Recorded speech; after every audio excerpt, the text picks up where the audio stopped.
जी हाँ, लोकसभा चुनाव का बिगुल बज चुका है, तो वहीं आपकी अपनी पार्टी पीपल्स ने भी अपने कैंडिडेटों के नाम अनाउंस कर दिए हैं।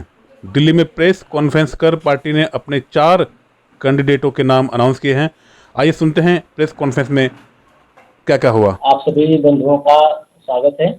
और जैसा कि आप सभी को पता है कि चुनाव का बिगुल फूक चुका है, बज चुका है। तो पहले चरण की अधिसूचना आज से लागू हो चुकी है।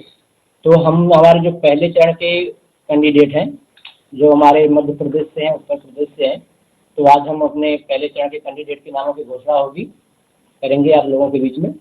और जो कैंडिडेट हमारे यहाँ पर उपस्थित हैं, उनको अभी फॉर्म दिया जाएगा, उनकी घोषणा होगी राष्ट्रीय अध्यक्ष जी के द्वारा। तो जैसा कि आप सब लोग जानते हैं कि 2024 लोकसभा चुनाव, जिसके लिए पूरा देश बहुत उत्सुक भरी निगाहों से देख रहा है कि देश में कुछ बदलाव हो, या ये जो परंपरा चली आ रही है इस पे कि लोग वोट करेंगे। तो अब देश बदलाव की तरफ है, साथ साथ आपकी अपनी पार्टी पीपल्स भी, क्योंकि 7 चरणों में चुनाव होना है।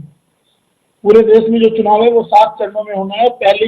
पहले चरण का जो चुनाव है 19 अप्रैल को 101 लोकसभा सीटों के लिए चुनाव है।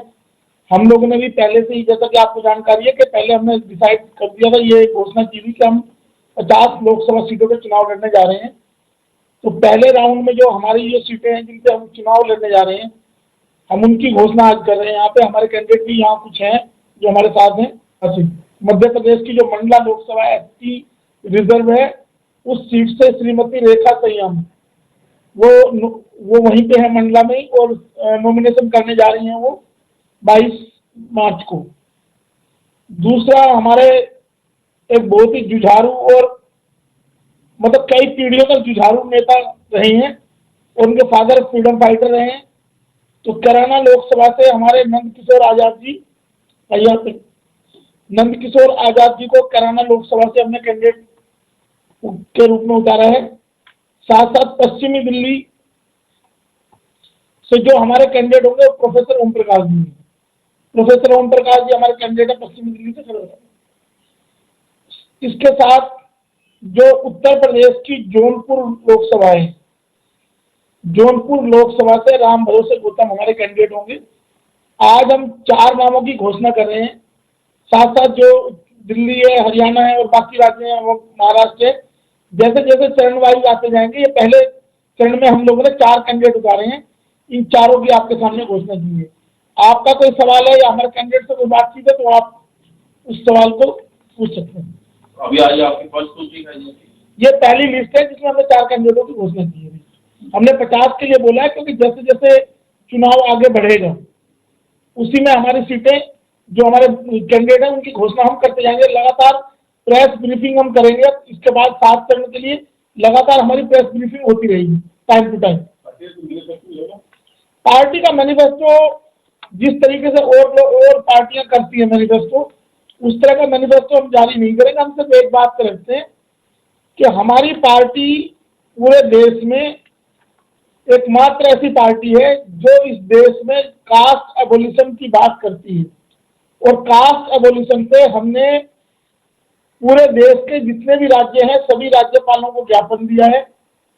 दिल्ली के सभी कॉलेजेस में, दिल्ली की सभी विधानसभाओं में और दिल्ली के जितने भी इंस्टीट्यूशन है, यूनिवर्सिटीज है, सब में हमने एक कैंपेन इसमें चलाया है। साथ साथ भारत की महामहिम राष्ट्रपति श्रीमती द्रौपदी मुर्मू जी को भी हमने ज्ञापन सौंपा। जैसे कि आप लोगों को जानकारी है, आप लोगों ने पार्टिसिपेट भी किया उस कार्यक्रम में। तो हम लोगों का एक ही एजेंडा है कि इस देश में जब हम भारतीय होने की बात करते हैं तो हम भारतीय क्यों नहीं है।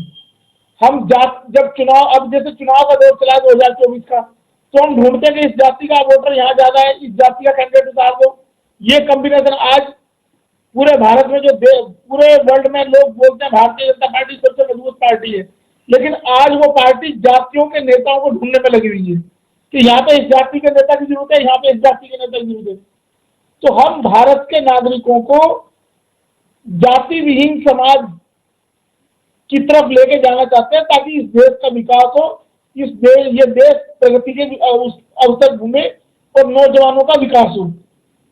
बाकी रोजगार है, महंगाई है, सारे मुद्दे हैं जिन पे टाइम टू टाइम, ये सब्सिक्वेंट इश्यूज हैं, इन पे काम करेंगे। लेकिन हमारा कोर इशू है कास्ट एबोलिशन एक्ट। हम जाति उन्मूलन कानून पे ही काम कर रहे हैं और यही हमारा मेन मुद्दा रहेगा। इलेक्शन हम इसी लाइन पे फाइट करेंगे कि आपकी अपनी पार्टी पीपल्स और लोगों की तरह गुमराह नहीं करेगी। हम अगर हमारे मेंबर ऑफ पार्लियामेंट जीतते हैं लोकसभा में, तो हम लोकसभा के अंदर इस चीज के लिए दबाव बनाएंगे कि इस देश में जाति उन्मूलन कानून लाए जाए। कोई भी पेपर लीक ना हो। जिस अधिकारी, जिस सेंटर में जो चेयरमैन है बोर्ड का, उसको तुरंत बर्खास्त करके उसको क्रिमिनल प्रोसिक्यूशन किया जाएगा उसका, और उसको कड़ी से कड़ी सजा की बात की जाएगी। प्रेस कॉन्फ्रेंस के बाद कैंडिडेटों ने मीडिया से मुखातिब होते हुए अपने अपने विचार साझा किए। आइए उनको भी सुन लेते हैं। हाँ भरोसे जी, कहाँ से चुनाव लड़ रहे हैं आप? हम बांसगांव क्षेत्र गोरखपुर। जी, किन मुद्दों को लेकर मैदान में जा रहे हैं? क्या आपके जो लोकसभा क्षेत्र है, क्या मुद्दे हैं, क्या कमियां हैं? हमारे लोकसभा क्षेत्र की ऐसी बात है कि वहाँ पर विकास नाम का कोई चीज नहीं है।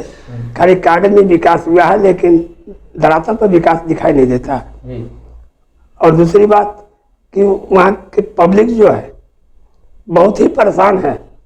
जो पार्टी आई है झूठ पर झूठ वादा किया पब्लिक से, लेकिन काम नहीं किया।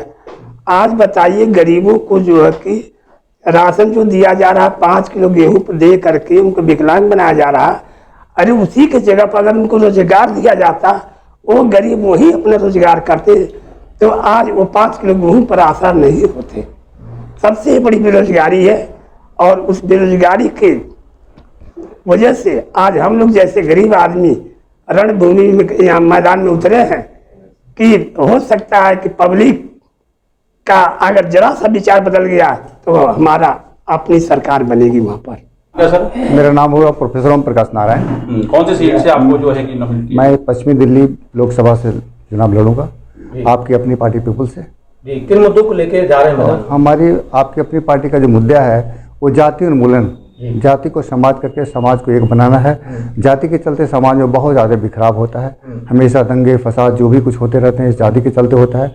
और दूसरा मुद्दा है हमारा बेरोजगारी का, जो बहुत सारे रोजगार नहीं मिल रहे हैं। अब तक जितनी सारे देख रहा हूँ कि रोजगार नहीं मिलता है। एग्ज़ाम होती है बट एग्ज़ाम जैसे तैसे हो जाता है, फॉर्मेलिटी होती है और एग्ज़ाम कैंसिल होता है, रोजगार नहीं मिल पा रहा है। वहाँ के जो सांसद रहे पिछले 5 साल या 10 साल तक, हाँ। क्या उन्होंने कुछ काम किया? नहीं, मैं तो कुछ नहीं देख रहा हूँ। उन्होंने जो भी वहाँ के सांसद रहे हैं, इस बार तो खैर दूसरे नाम दिया गया उनका, तो फिर 10 साल में तो कुछ नहीं देखा हूँ। रोड भी उसी तरह से है और रोजगारी का तो कुछ कहना ही नहीं है।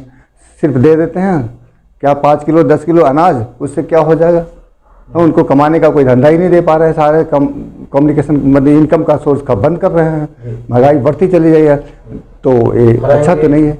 हाँ, हम हराएंगे, जरूर हराएंगे और हम जीतेंगे, जरूर जीतेंगे, पार्लियामेंट में पहुंचेंगे, ये हमारा उम्मीद है। आपकी अपनी। मेरा नाम नंद किशोर आज़ाद है, मैं कैराना लोकसभा से, और मैं इसी जो है निवास स्थान है मेरा। और हमारे आदरणीय राष्ट्रीय अध्यक्ष रामवीर चौहान जी ने जो है हमें ये मौका दिया, और अगर हमें मौका दिया और भाई आप लोगों की दुआ हुई, अगर हमें विजय घोषित हो गए तो हमारी कामयाबी हुई, तो ये रामवीर चौहान जी की कामयाबी है। जी, क्या समस्या है वहाँ की, क्या मुद्दे हैं वहाँ? समस्या तो आजकल पूरे देश में चल रही है। अगर योगी जी आते हैं, या वो वाल्मीकि समाज हो या दलित समाज हो, मंच पे कोई नहीं मिलता उसके। अगर और मुख्यमंत्री रहे, उनके मंच पे मिल जा करते, वे पहले ही इतनी दूर तक मंच लगा दें कि वहाँ तक आदमी पहुँचता ही नहीं, हवा ही नहीं पास होनी। और आज मेरा घर जाके देख लो, आज वही कड़ियों का मकान है मेरे पिताजी के टाइम से ही, और आज तक जो है 10,000 रुपये दो तो तब जाके वो बने। हम रिश्वत के विरोधी है। तो अगर हमें ये इन चीज़ों से, अगर जो हम रामवीर चौहान जी की हम बातों से सहमत है, अगर मूल निवासियों का तो इस देश में जो है उत्पीड़न ही हो रहा। तो मेरा तो कहने का मतलब ये है, पत्रकार बंधुओं और सोशल मीडिया से हाथ जोड़ के कि ज़्यादा से ज़्यादा जितना भी हुआ है हम भारत में यह करें। पहले भी मैं इनको जो है सहयोग दे गया था, और ईब के भी इन्होंने बुलाया मुझे बड़ी उम्मीद के साथ में। अगर उम्मीद है तो वो परमपिता परमात्मा कहीं ना कहीं इज्जत रखता है, और जब वो इनकी इज्जत रख रहा तो वो हमारी भी रखेगा ही। और जब हमें अक्सर मिला तो अफसर भी जो है रामवीर चौहान जी बनेंगे ही।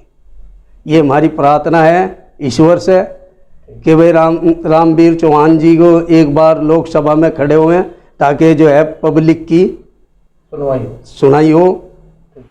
खैर, कैंडिडेट पूरे जोश में हैं और अपनी पूरी शक्ति के साथ चुनाव मैदान में उतर रहे हैं। आपकी अपनी पीपल्स पार्टी ने जितने लोगों को टिकट दिया है उनमें पूरा जोश है, पूरी हिम्मत है चुनाव लड़ने की। अभी देखने वाली बात होगी कि आगे क्या होगा।